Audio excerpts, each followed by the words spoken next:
আসসালামু আলাইকুম ভিউয়ার্স, নতুন আরও একটি রেসিপি নিয়ে হাজির হয়ে গেলাম। কেক বানানোর মেন উপকরণ হলো টুটি ফুটি।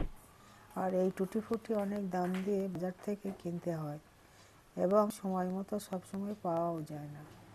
তাই আমি নিয়ে এসেছি টুটি ফুটির রেসিপিটা দেখলেই বুঝতে পারবেন টুটি ফুটি কত সহজে এবং কম খরচে তৈরি করে নেওয়া যায়। চলুন তাহলে দেখে নিন। টুটি ফুটির মেন উপকরণ কাঁচা পেঁপেটা প্রথমে ছোট ছোট কিউব করে কেটে নিয়েছি। আমি এখানে একটা কড়াইয়ে টুকরো করা পেঁপে ও পর্যাপ্ত পানি দিয়ে ঢাকা দিয়ে 5 মিনিট ভাপিয়ে নেব।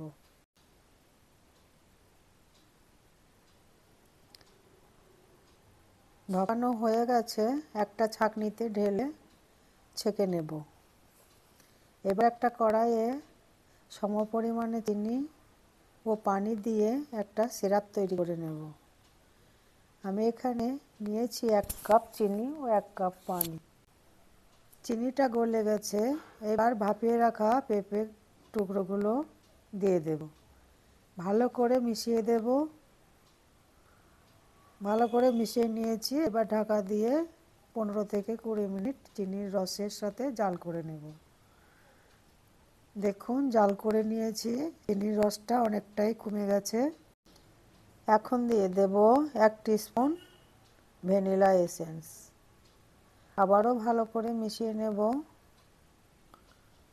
আর কিছুক্ষণ জাল করে নেব চিনি সিরাপটা একটু কমে আসা পর্যন্ত। দেখুন, চিনির রসটা অনেকটাই কমে এসেছে। পেঁপেগুলো দেখুন কতটা স্বচ্ছ হয়ে গেছে। এই সময় গ্যাসটা বন্ধ করে নামিয়ে নেব। এখানে আমি 4টে বাটি নিয়েছি। পেঁপেগুলো সমান ভাগে 4টে বাটিতে তুলে নেব। এবার যে রসটা আছে, এই রসটা প্রত্যেকটা বাটিতে অল্প অল্প করে দিয়ে দেব। প্রথমে আমি গ্রিন কালারটা করব, তাই গ্রিন ফুড কালার দিয়ে ভালো করে মিশিয়ে নেব। তারপর রেড কালারটা দিয়ে মিশিয়ে নেব। এখানে আমি ফুড কালার দিয়েছি, আপনারা চাইলে প্রাকৃতিক যে কালারগুলো হয় ওগুলো দিয়েও আপনারা বানিয়ে নিতে পারেন। যেমন হলুদ কালার, হলুদ দিয়ে করা যায়। রেড কালারটা বিট দিয়ে করা যায়। সবুজ কালারটা পালং শাকের পাতা দিয়ে করা যায়।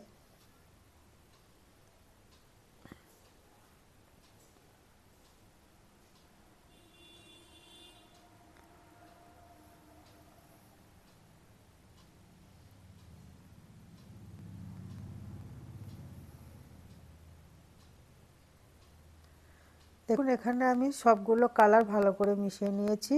এবার ঢাকা দিয়ে আমি সারা রাতের জন্য রেখে দেব। দেখা হচ্ছে পরের দিন।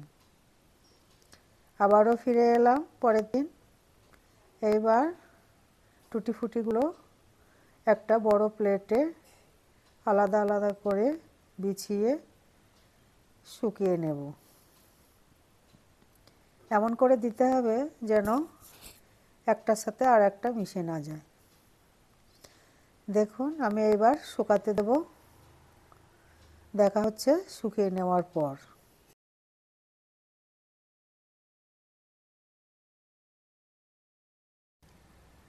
ফিরে এলাম 2 দিন পর, কেননা আমার টুটি ফুটিটা 2 দিন লেগেছে শুকাতে। দেখুন কতটা সুন্দর লাগছে। টুটি ফুটিগুলো একদম রেডি। সবগুলো একসাথে মিশিয়ে নিচ্ছি। তাহলে দেখলেন তো কত সহজ একটা রেসিপি। তাহলে বাড়িতেই বানিয়ে আমাকে কমেন্টে জানান কেমন লাগলো। আর প্লিজ আমার চ্যানেলটা সাবস্ক্রাইব করে আমার পাশে থেকে যাবেন। আজ তাহলে আসি। সবাই ভালো থাকবেন, সুস্থ থাকবেন।